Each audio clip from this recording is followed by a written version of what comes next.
Hey, what's up, YouTube? This is Loan for Cards again for another poker vlog, and here we are at Las Vegas, the Venetian, at the poker room playing 2-5 no limit Holdem. The max cap buy-in was $1,000, and I bought in for $1,000.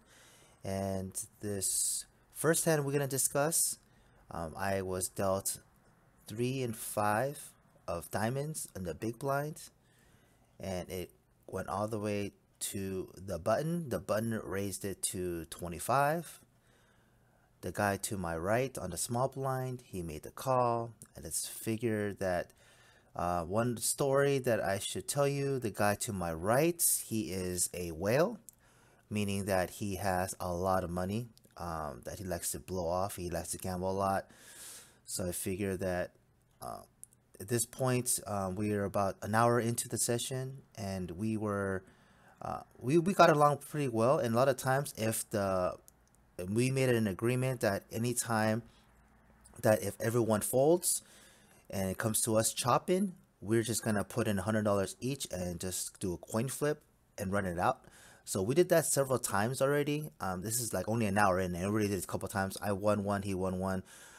And at this point, it was raised to 25. He made the call, so I decided to make a call with a 3-5, come in a little sneaker.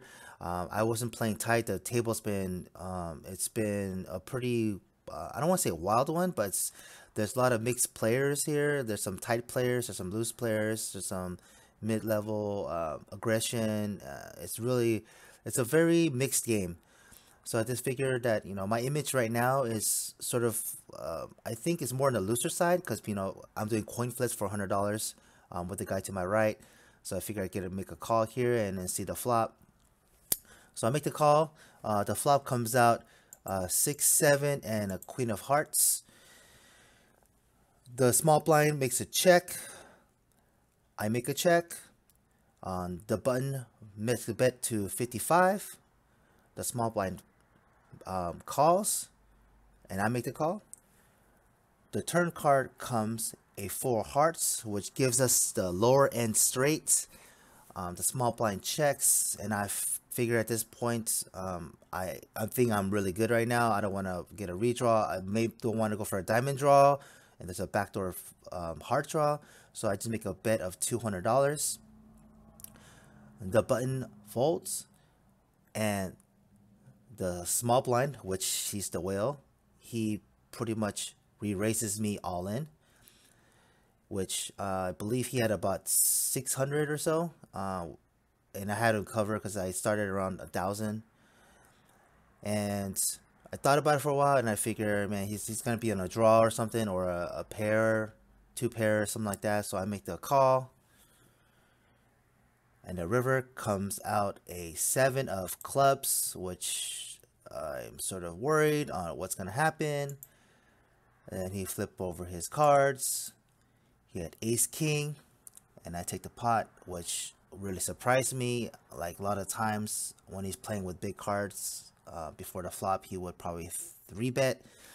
And I'm not sure what he was trying to do. Maybe try to isolate. I'm not sure, or try to get me in. But so I took that pot down.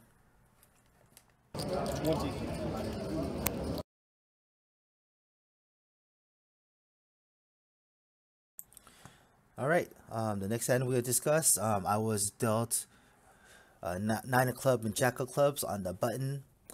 The under the gun +1. He makes a bet of $25 under the gun. And this player just came in, so I'm not sure exactly how he plays. Then 2 other callers call behind him. The under goes +2. The cutoff makes a call, and figure pot's good right now, so I make the call. The flop comes out jack 10 and 10 of hearts with 2 spades. I make the top pair. The under the gun makes a continuation bet of $75. The other 2 folds, comes to me. At this point, it was sort of a mixed feeling right now because my kicker of 9 is not going to be good. Maybe he has a 10. We're just gonna peel off one and see what he does on the turn here. So I make the call for 75, And the next card on the turn comes a pretty interesting card, which is an 8 of clubs. Now we have an open end to the straight. Then he checks, which I figure that okay, he maybe gave up on this hand, figuring that he's lost to a jack and obvious to a 10. So then I make a bet of $200. Then surprisingly he makes the call. On the river comes lucky with a 7 of hearts, which I make the straight. He makes a check, and I bet out $350. He thinks about it for a little bit. Then he decides to re-raise me all in. At this point, it should be an instant call, but I had to think about it for a second. Like, what is he slow playing me with? What is he doing? He's trying to trap me here or not? So then I sort of talked to him a little bit, and I was like, hey, this is like, I think this was like maybe his second or third hand that came to him, and he played like one other hand. So this is like his, literally his second hand he played. So then I told him, what are you playing with? Do you have quads right here? Sort of jokingly, and he sort of made a weird, like, a facial expression, like sort of like shocked that I knew, like, that I called his hand for some reason, and it felt really weird. Most of the times that I would instant call this on a straight, I figured, he's pushing all in, so I'm not sure how he's playing. If he's bluffing, he got me. So I figured, you know what? Let me see what he's gonna do. It's a big, all-in call here. Pretty much, I'm gonna be stacked here if I'm wrong. So I make the call, and then he shows me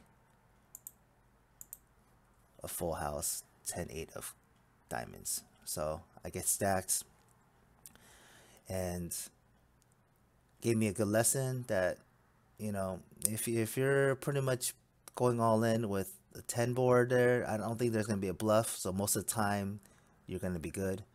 So I lost about $1,000. I think I had about a couple $100 still, so I rebought in and rebought to make it 1,000. So this was his hand.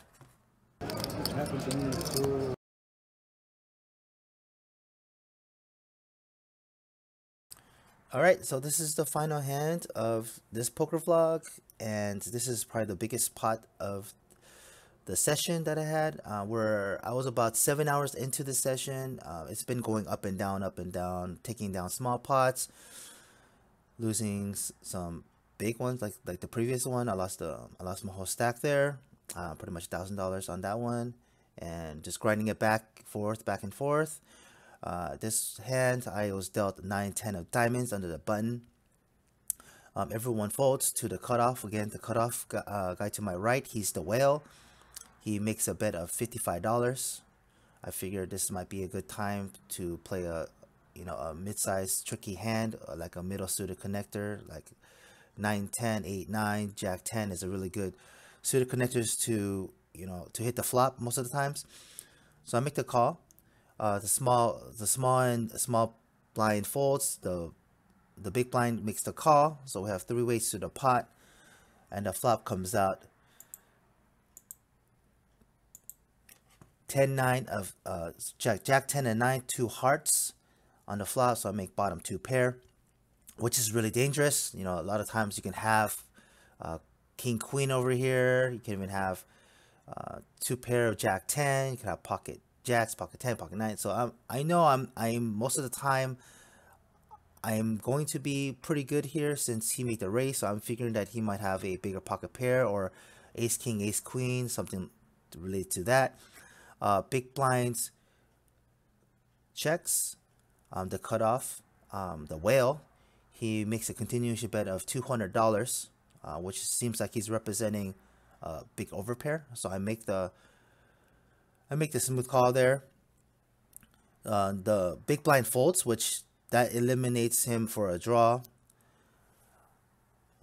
The turn comes out a 9 of spades, so we made a full house on the bottom side, which I'm feeling really confident at this point.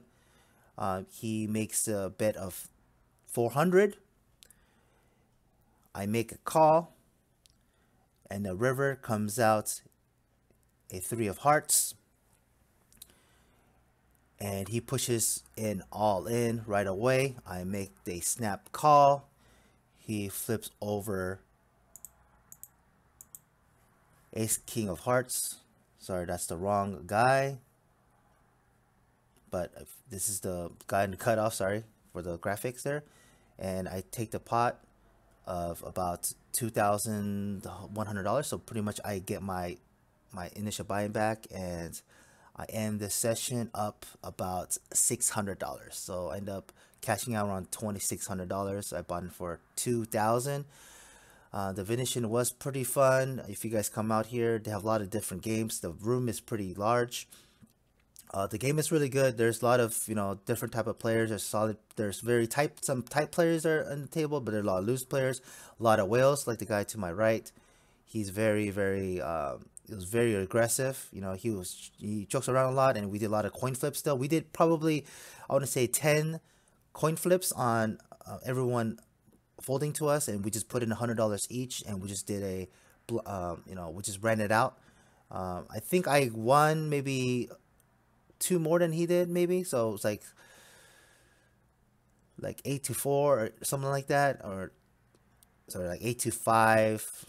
I won like $300 more than I lost. So that was really fun. And I think because of that, I think people thought I was a lot more loose, because I would gamble $100 just to see the flop and just run it out. But on that, it was really fun. I'm gonna be continuing. Hopefully the mic is better, guys. I know I got some complaints and say you can't hear me speak. I have my volume all the way up now, so hopefully you guys can hear me. And I will be going back to the Bay 101 and Matrix to playing some more 1, 2, 3, most likely 2, 3, 5 games. If I find some good 5, 5, 10 games, I'll play some of that. And I will be also going to Reno, back to Peppermill in about a week or two, and then playing there with the unlimited cap of 2-5 game, which is pretty nuts. So I'll make some video vlogs over there when I get there in a couple weeks. All right, guys, thanks for watching. Thanks for the support. Leave a comment, like, subscribe. Let me know what we need to discuss certain hands. Let me know how to improve this. I appreciate it, guys, for watching. Peace out.